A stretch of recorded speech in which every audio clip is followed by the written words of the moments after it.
I think you're going to have to find a more meaningful purpose and more meaningful goals. The goalposts are changing. The goals that people once had, owning a big house, owning a car, financial security, they will slowly slip away in the new world. And you're starting to see that trend with millennials now. A lot of that has to do with their inability to secure long-term jobs, to build careers, but also that's tied to the fact that what they're looking to create and build in their life is going to be very different to what their parents and grandparents wanted to build and create. It's a much more creative marketplace. Millennials are some of the hardest working people I know, and a lot of that comes down to the fact that they have to build out a lot of the new world for themselves. They can get a bad rap, and no doubt, like any generation, you have your lazy ones, you have people who are disengaged or not really interested in the economy or life and business or being part of society. But that's always been the case. Every generation has their groups who are slightly disengaged in the earlier years, but by the time they get into their 30s and 40s, they find their feet and they grow up and mature up a bit. So I don't see any great worries with millennials. I think they're going to build a more experience-based life. The data points to that. But again, a lot of that's tied to the fact that they have to build a more experience-based life. What they will aspire to will be very different. Millennials also aren't used to owning things. A lot of millennials I speak to have never owned a CD. They've never paid for music as we know it. They have subscribed to music or Netflix. They didn't go out and buy DVDs.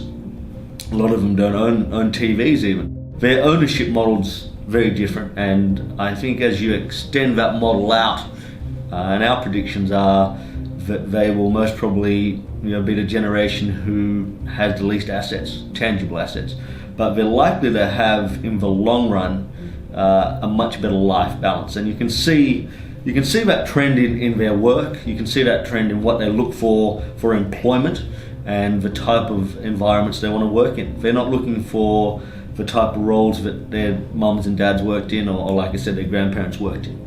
They're looking for work which is meaningful. They're looking for engaging work. They're looking for spaces and places where they can build community and really enjoy their time at work.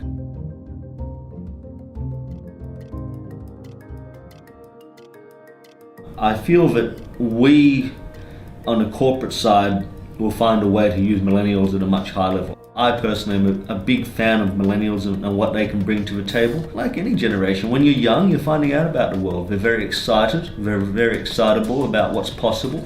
Often they're called Instagram generation, and look, that's a good thing. You have to create on Instagram, you have to create on social media. And we want people creating. You can give all these new age things a bad rap, but we want people creating. We don't want robots doing the same thing over and over again. We want people out there designing, creating, playing, building, and from there you can start to build a more meaningful society. You can start to build a more meaningful goal set. And something I've taught for a long time now is the creation and building process. What are you going to create and build with your time on this planet? And if you get your head around that model, then it's not about what can you accumulate, it's not about what assets you can have to your name, it's about what impact you can make.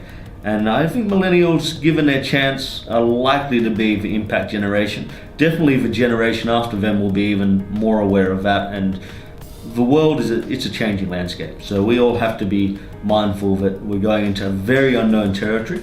We're going into a place where people don't really know what the future holds, but a lot of millennials out there are looking for the right work opportunities, even though they're not always being presented. And I can tell you from my own experience, there's not a day that goes by when we don't get millennials asking to work at before 5 a.m. and young guys and girls who want to be a part of it and help out and do the heavy lifting. I think that's something to be very proud of about the next generation. So easy to be tough on them, and I can see why. We deal with a lot of companies who have a lot of problems with millennials as a whole. They don't know how to use them in their company, but you're talking about companies who are also very stayed in their ways. They have built a model and they want someone to come work in that model.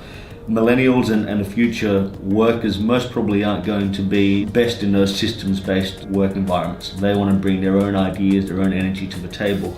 And young people bring energy to the table. You can't deny that. That's what they bring.